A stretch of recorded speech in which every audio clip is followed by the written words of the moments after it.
प्रिय दर्शकों, आपका अपने YouTube channel MS Gill infotainment में स्वागत है। आज हम आपको श्री गुरु गोबिंद सिंह और राजा हरिचंद कथा सुनाएंगे। प्रिय दर्शकों, आपका अपने YouTube channel MS Gill infotainment में स्वागत है। आज हम आपको श्री गुरु गोबिंद सिंह और राजा हरिचंद कथा सुनाएंगे।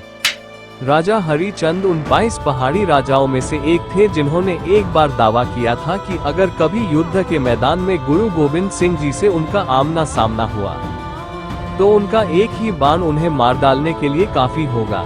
हुआ यूं कि जब कुछ पहाड़ी राजा गुरु साहिब जी के खिलाफ हो गए और मुगल सेना का साथ देने लगे तो राजा हरिचंद युद्ध के मैदान में गुरु साहिब जी के आमने सामने आ गए।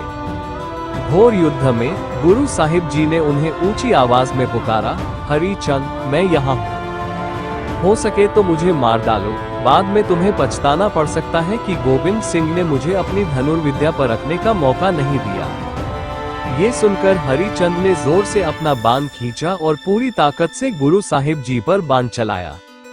बाण चूक गया। दूसरा मौका दिया गया और इस बार बाण गुरु जी के बाएं कान को छू गया। गुरु जी ने फिर ऊंची आवाज में कहा, हरिचंद, तुम खुद को बहुत कुशल और बहुत अच्छा निशानेबाज समझते हो, मैं एक बार तुम्हारी परीक्षा लूंगा। इन शब्दों से हरिचंद क्रोधित हो गए और उन्होंने पूरी ताकत से अपना तीसरा बाण चलाया। तीर ने गुरु जी की कमरबंद फाड़ दी, लेकिन गुरु जी सुरक्षित रहे। अब गुरु जी की बारी थी। उन्होंने राजा को तैयार होने को कहा। गुरु गोबिंद सिंह जी का एक तीर हरिचंद के माथे में लगा और वे अपने घोड़े से गिर पड़े। श्री गुरु गोबिंद सिंह जी ने बचित्र नाटक में इसका उल्लेख किया था। पहाड़ी राजाओं में से एक हरिचंद ने क्रोध में आकर तीर चलाया। उसने एक तीर मेरे घोड़े को मारा और फिर दूसरा मुझ पर फेंका, लेकिन ईश्वर ने मुझे बचा लिया और भागते समय तीर मेरे कानों को छूकर ही गया। उसका तीसरा तीर मेरी कमरबंद के बकल में घुस गया और मेरे शरीर को छू गया, लेकिन मुझे चोट नहीं पहुंचाई। जब मैंने उनके सेवक का स्पर्श महसूस किया तो मेरी आत्मा का स्पर्श तो ईश्वर की आत्मा ही है। मैंने अपना धनुष उठाया और अपना पहला तीर हरिचंद पर चला दिया। ये सुनकर पहाड़ी लोग घबराकर भाग गए और सर्वशक्तिमान ईश्वर की कृपा से मुझे विजय प्राप्त हुई। अपना बहुमूल्य समय निकालने और हमारी बात सुनने के लिए आप सभी का हार्दिक धन्यवाद। अधिक जन्म साखियों और सिख इतिहास को सुनने के लिए हमसे जुड़े रहें।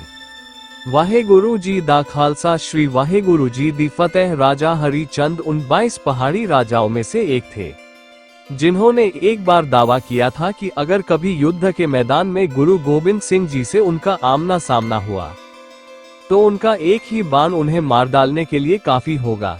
हुआ यूं कि जब कुछ पहाड़ी राजा गुरु साहिब जी के खिलाफ हो गए और मुगल सेना का साथ देने लगे तो राजा हरिचंद युद्ध के मैदान में गुरु साहिब जी के आमने सामने आ गए। घोर युद्ध में गुरु साहिब जी ने उन्हें ऊंची आवाज में पुकारा, हरिचंद, मैं यहाँ हूँ, हो सके तो मुझे मार डालो, बाद में तुम्हें पछताना पड़ सकता है कि गोविंद सिंह ने मुझे अपनी धनुर्विद्या परखने का मौका नहीं दिया। ये सुनकर हरिचंद ने जोर से अपना बाण खींचा और पूरी ताकत से गुरु साहिब जी पर बाण चलाया। बाण चूक गया। दूसरा मौका दिया गया और इस बार बाण गुरु जी के बाएं कान को छू गया। गुरु जी ने फिर ऊंची आवाज में कहा, हरिचंद, तुम खुद को बहुत कुशल और बहुत अच्छा निशानेबाज समझते हो, मैं एक बार तुम्हारी परीक्षा लूंगा। इन शब्दों से हरिचंद क्रोधित हो गए और उन्होंने पूरी ताकत से अपना तीसरा बाण चलाया। तीर ने गुरु जी की कमरबंद फाड़ दी, लेकिन गुरु जी सुरक्षित रहे।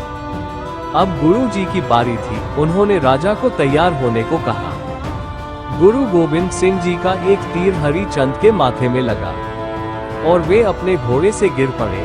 श्री गुरु गोबिंद सिंह जी ने बचित्र नाटक में इसका उल्लेख किया था। पहाड़ी राजाओं में से एक हरिचंद ने क्रोध में आकर तीर चलाया।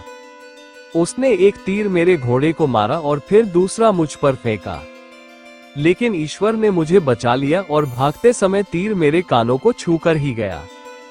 उसका तीसरा तीर मेरी कमरबंद के बकल में घुस गया और मेरे शरीर को छू गया, लेकिन मुझे चोट नहीं पहुंचाई। जब मैंने उनके सेवक का स्पर्श महसूस किया तो मेरी आत्मा का स्पर्श तो ईश्वर की आत्मा ही है। मैंने अपना धनुष उठाया और अपना पहला तीर हरिचंद पर चला दिया। ये सुनकर पहाड़ी लोग घबराकर भाग गए और सर्वशक्तिमान ईश्वर की कृपा से मुझे विजय प्राप्त हुई। अपना बहुमूल्य समय निकालने और हमारी बात सुनने के लिए आप सभी का हार्दिक धन्यवाद। अधिक जन्म साखियों और सिख इतिहास को सुनने के लिए हमसे जुड़े रहें। वाहेगुरु जी दा खालसा, श्री वाहेगुरु जी दी फतेह।